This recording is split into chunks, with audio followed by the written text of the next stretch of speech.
And now we begin with Gabon, where a judicial officer Friday tendered a seizure of property and a dozen cars notice to Gabonese opposition leader Jean Ping in the presence of several armed police officers who had invaded his residence. The seizure of property of Mr. Ping's residence and valuables follows the ruling in a defamation case against him dating to 2015 and filed by Hervé Patrick Opiangah, a close associate to President Ali Bongo.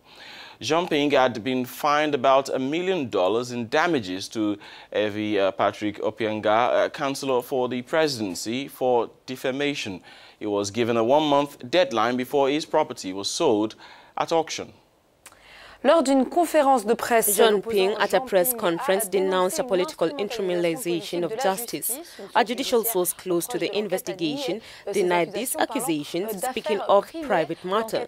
The bailiff's visit to Jean Ping follows the conviction in April 2015 of Ping to pay 600 million CFA, an equivalent of 914,000 euros, of damages to Hervé Patrick Opiangah, advisor of the presidency, for defamation. On 12 January 2015, at least 300 young men had vandalized Ping's residence, who had acknowledged Opiangah, the man of the hand of the head of state Ali Bongo and of being at the origin of the attack. John Ping's bank's account had been frozen in November 2015 as part of the same case. We are joined by Ancelet Bisiolo, member of the cabinet of John Ping, who speaks from Libreville. Ali Bongo Dimba, qui s'exprime ce matin depuis Libreville, la capitale gabonaise. Monsieur, bonjour. Alors, un huissier... Hello, Bisiolo. A bailiff and armed hooded soldiers disembarked last Friday at the home of John Ping in Libreville. What was the object of this descent?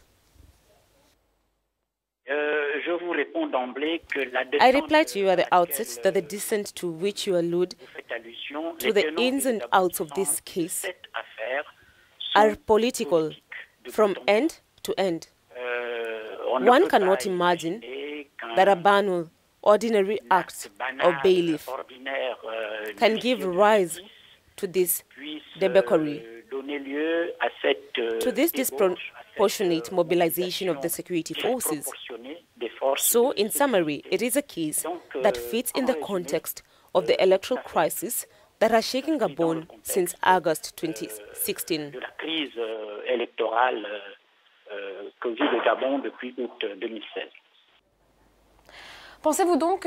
So you think this foray has a connection with the current political positions of Ping?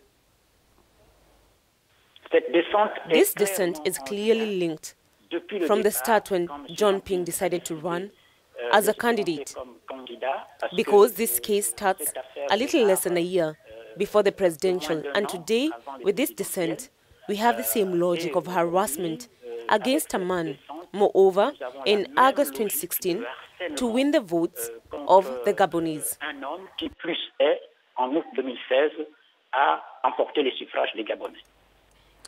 Anaclet Bisielo, je le disais tout à l'heure, Monsieur Jean Ping. What suit does Ping intend to give to this case? De cette affaire juridique, quelle suite pensez-vous que Monsieur Jean Ping donnera à cette affaire?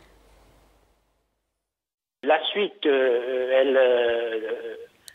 on reste sur le terrain politique. The sequel stays on the political ground, as I just told you. So waiting to know precisely what President Jean Ping will decide himself.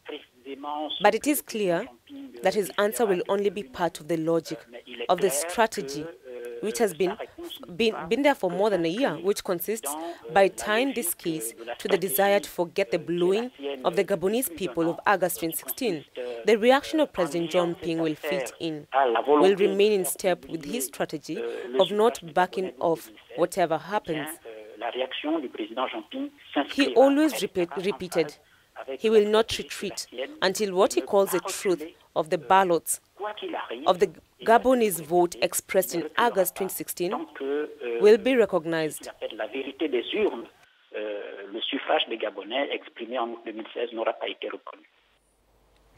Thank you, Anaclet Bisielo. He was speaking to us from Libreville in Gabon. Opposant au Gabon à Libreville.